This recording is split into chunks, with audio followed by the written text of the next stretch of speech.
Hello everyone, it's Kay here and I'm here today, I'll just move my chair forward, to share a little something with you. You'll see on my mat I've got some beads and things.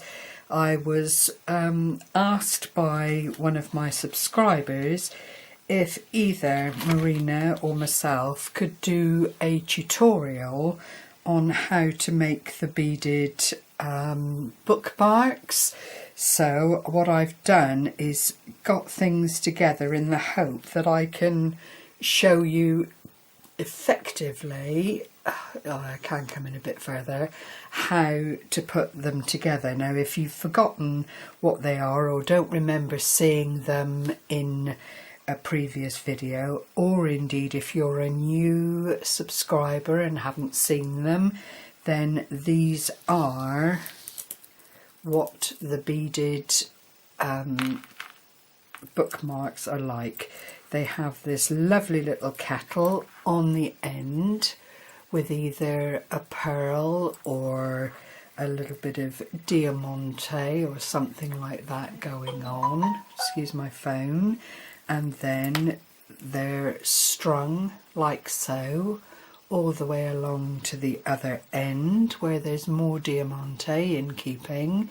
This is actually a rondelle, and then there's a little glass rondelle bead, the metallic one, in the centre. Are you going to focus?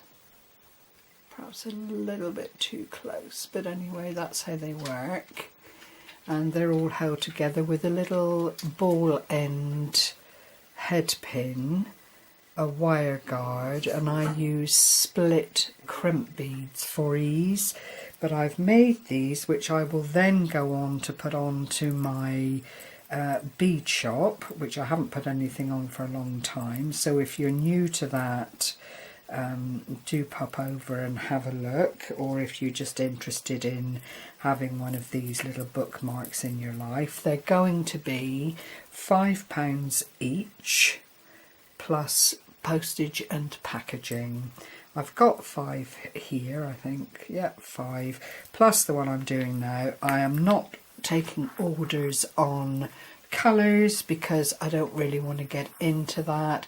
If there's something here that you like, it'll be a first come first serve, and then you know, I will put some more up. But it's a lovely gift for someone who still likes to read in the traditional way, and they are handmade, as you will see, and just lovely to make. They're not hard to make. You do need some essentials. I will go into that very, very shortly. But as I say, if you're interested, if you don't have time to make them for yourself, then do feel free to pop along to the bead shop, and which I'll leave a link for, and you can put an order in from there if you like. I will take orders. They're not terribly expensive and they are quite unique in their way. So what you need to make these is some wire, and it's a special beading wire called tiger tail, which I've got here. I've used black purely because it's what I had to hand, and what it is a very fine wire that is corded in either a plastic or something of that nature, just to cover the wire as it stands. But it does give extra strength. You don't have to worry about it snapping or getting ragged with age. It is what it is, it's wire. And then you need some head pins, but they need to be the head pins with the ball on the end. It doesn't matter about length. These are approximately 2 inches, but if you have something at about 1.5 inches within your stash, then that would do it quite nicely. You need memory guards, which are these little horseshoe shaped, and you thread your tiger tail up through one end, down through the other, and that adds another secure link to other components of the bookmark, and then seed beads and some focal beads. I've also got, because I found them online when Marina sent me the one she sent me for a gift, are these little two-piece teapots that fit the purpose beautifully. There they are, and I think I got those on eBay somewhere. I can't remember now, it was quite a while ago. But they do just add that lovely little finish to the bottom end of the bookmark. I don't know quite how to show you, but they are very, very lovely, very pretty indeed.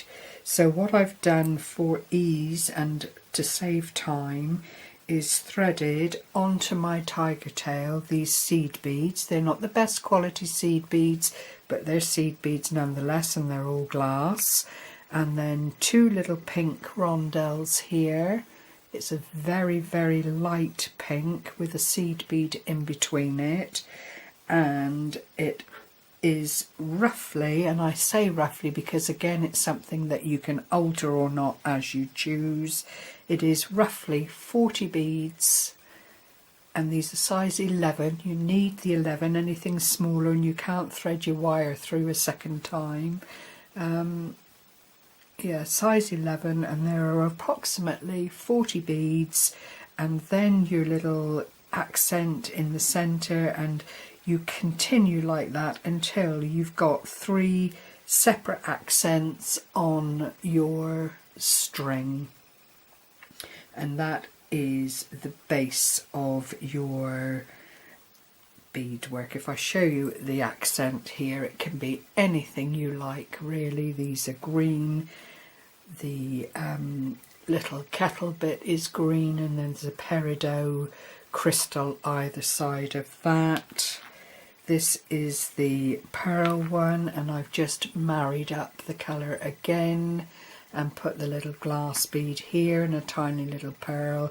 It's anything to achieve that lovely decorative finish, and you can be as ornate or as plain as you like. The only thing you need to remember is it can't be beads that are too large, because they do have to nestle between the pages of the book to work effectively as a bookmark. You just lay them over the page with the teapot at one end and the other dangly bit at the other.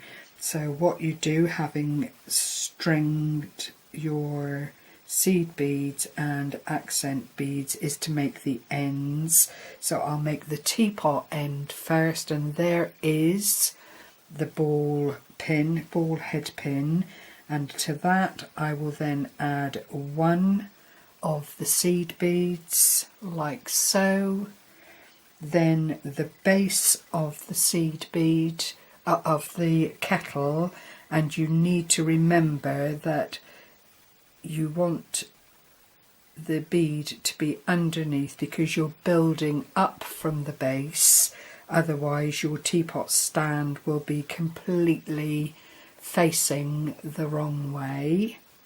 Then I've got a larger accent bead here, which is white, but it will pick up the pink.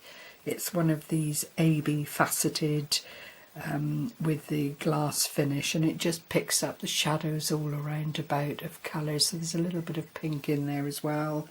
That goes on to the base of the teapot like so, and then I put on the cap of the teapot. So what you have then is the bead, the teapot, the stand, and that makes that focal point there.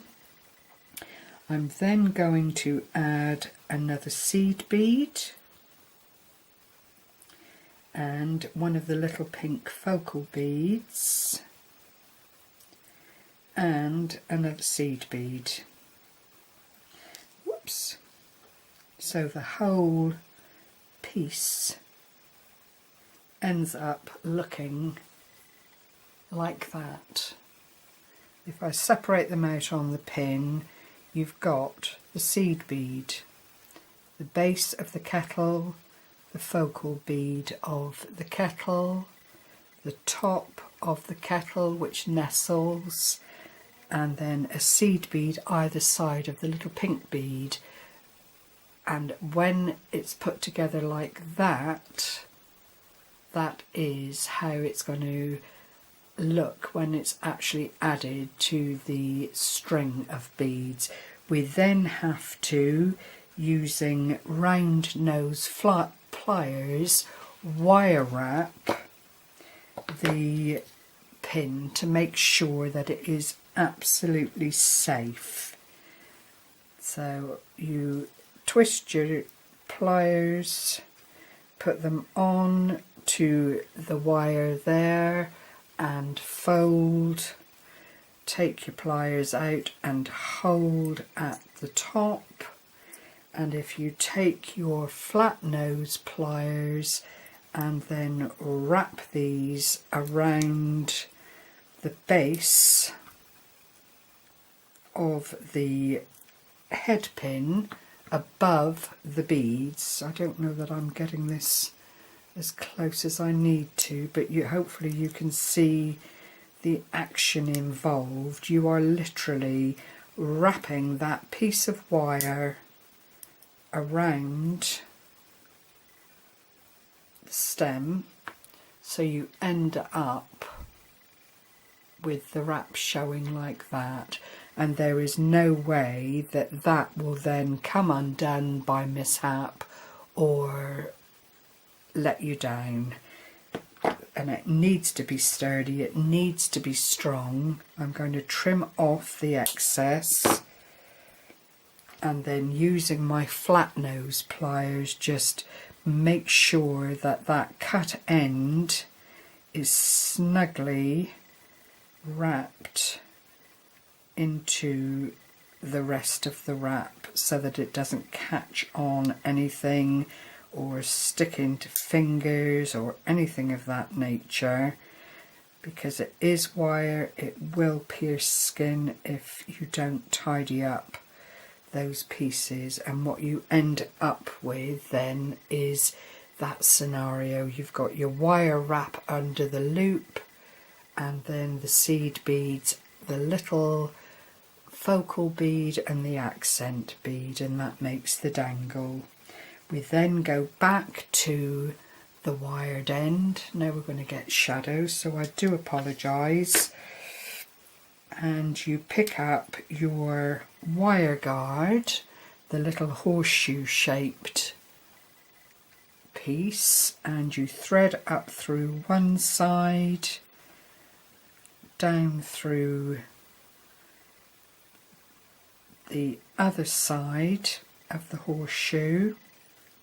And you do need to make sure there is a little gully for the wire to sit into. You do need to make sure that that wire sits where you need it to be, because once it's attached to the rest of the bookmark, you won't actually be able to do a whole lot about it if it slips off that little groove. You then thread on the little dangly bit so that it sits on the, oh gosh, it's gone dark, sorry, so that it sits through the loop, and that little accent is in the top arch of the little horseshoe shaped wire guardian. You then, I use split crimp beads to squeeze it all together. If you don't have those, then you would thread your crimp bead on before you put on the wire guard, but I can't advocate using these strongly enough because it does reinforce everything. I'm going to place the whole of that, I don't think you'll be able to see it, the whole of that, oh, come over a bit, The lighting is really poor, but what I've done is as close to the end of the wire guardian as I can get. Now I've gone out of focus. Oh. Is it going to focus? Oh, I am sorry. Don't know that I'll get this out to you. You can just about make out the split ring with the wire caught in between it. Taking your flat nose pliers, you just nip that together as tightly as you can, like so, and that is then very firmly holding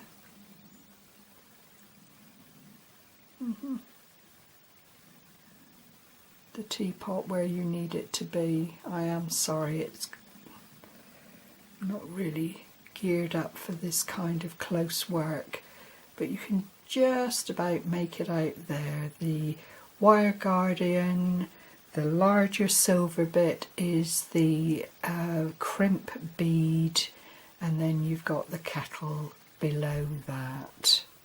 Then you thread the double wire up through the seed beads that you already have on the tiger tail, and that might take a little bit of doing, especially if, like me, your seed beads are a little bit random in size. I liked the colour of these beads, but in truth they're not a great quality. They tend to be a little bit random. It's not one of the Miyuki makes or anything of that nature. It's a local beads store, and I think what they do is just buy in beads, package them, and off you jolly well go, you know. But you can get better quality seed beads on eBay quite easily. Now this I wouldn't have known how to do if I hadn't received Marina's lovely gift, and I just basically looked to see how it was put together and then decided that yes, I could do it, and had a go myself, having got the components like the teapot to make it all possible. But you can see where I'm headed. I've got the two strings of the tiger tail going through the set of seed beads, and you need to move all of your seed beads up to that end. So I'll try and keep doing a bit more here, but I am anxious not to make this too long a video, because time is, you know, not everyone has time to sit around and watch what other people are doing. And some of these really are quite shocking. I'm trying also not to disfigure the tiger tail too much, because once it has a crease or a bend in it, it doesn't like to go back to its original form. So I'm just going to snip that off with my wire cutters, let all of these other bits go up to the end so that you have all the beads, go out again, all of the beads now trundled up to the teapot end, as we'll call it. Focal bead, and focal bead, and we have to do exactly the same at the other end. So you take another of the ball-headed head pins, and this time it's going to be different because we need the seed bead.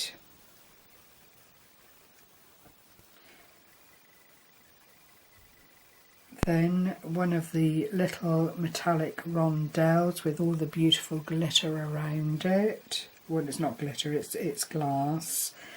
The main focal bead, which is now looking like that on the end, and another seed bead, and I'm going to add one more silver bead here just to add a little bit more. No, it's not that one, sorry, it's the pink one again from the main strand of beads, so that it's all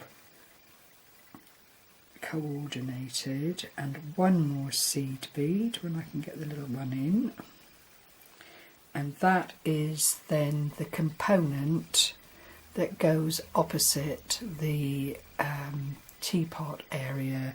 So you've got your ball head pin, one seed bead, one of these little metallic rondelles, your main focal bead for the end, another seed bead, the little tiny pink accent bead, and another seed bead. And now it's about doing another wire wrap to fit onto that other end. So you choose a place on your wire stalk. People do them different ways, and you know, there are lots and lots of tutorials on YouTube showing you how to wire wrap, but it's like everything, when you get a way of doing it that suits you, and it may not be to everyone's taste, you just do what works for you. The essential thing with this, as I've said before, is to wrap the wire so that it is firmly holding all of those components together on that head pin. And it really is about wrapping it around as many times as you can and as neatly as you can, so that when you take it off your round nose pliers, you have the hoop and the wrap there. Then you can trim off any excess quite simply with your wire cutters, being sure that you don't let those bits float off and hit you in the face, because sometimes if you don't cover the cutting area with your fingers, it will fly and it can be quite nasty. Even though it's only a tiny bit, it's still a splinter that could be a problem. I'm always extra careful because of course I've got the dogs, and I should hate for them to pick up anything in their paws that flew out onto the carpet. It's you just have to be mindful of what you're doing, really. So that's that one, if I can get it together, and that loose end wrapped around. That's that end done.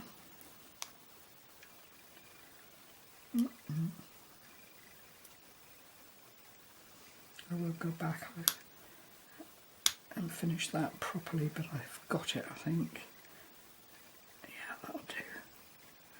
And then you do exactly the same thing. You get the other wire guard, because you have one for each end. Pass your wire up through that one hole, down through the other hole. You make sure that the wire is nestled in the hoop at the top, which you can just about make out there. Bring it down toward the beads. Thread on the little focal dangle that you've made to fit the purpose, and you just thread that up and over the wire guard so that it sits in the centre there, like so.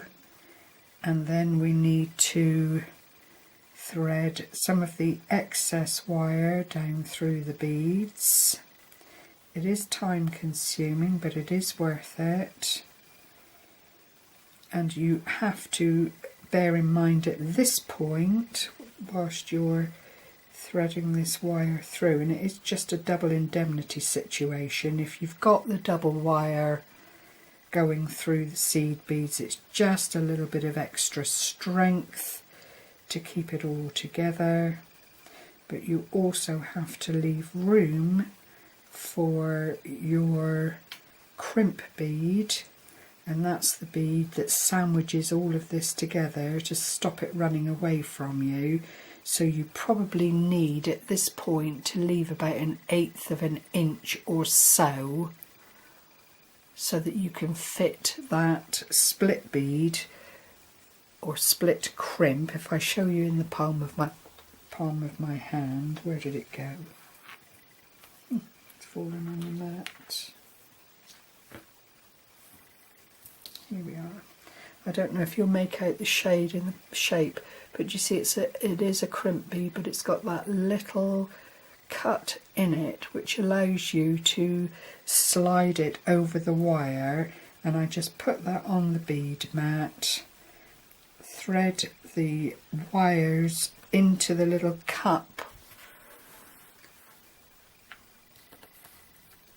of the crimp bead, and with my flat nose pliers I just pull that together really tightly, so you end up with what looks like an extra bead on your work, but it does need to be fashioned and squeezed quite tightly so that the wire doesn't slip out of where you need it to be. And I'm just going to snip that off now, like so. And that is the completed bookmark. As simple as that. They are really lovely to make. I think it does look tidier if you've got some more unified seed beads. Here comes Tilly, my dog. But that is how it looks. So that again will be put into my shop. So that's Gary home. So I will love you and leave you. Thank you so much for sharing this time with me. I'm sorry that it is a little bit unfocused at times, but that is the nature of not having the right camera to zone in on close work. But I hope you've managed to get the gist of what I've tried to explain to you. If there are any questions, don't hesitate to leave a message underneath the video. And this is the other end. So you've got your teapots. Focus. Oh dear. And then the other end like that. So as I say, I will leave a link to my shop underneath the video. Perhaps you'd like to have a closer look at them over there. Thank you for sharing this time with me. Bye bye for now.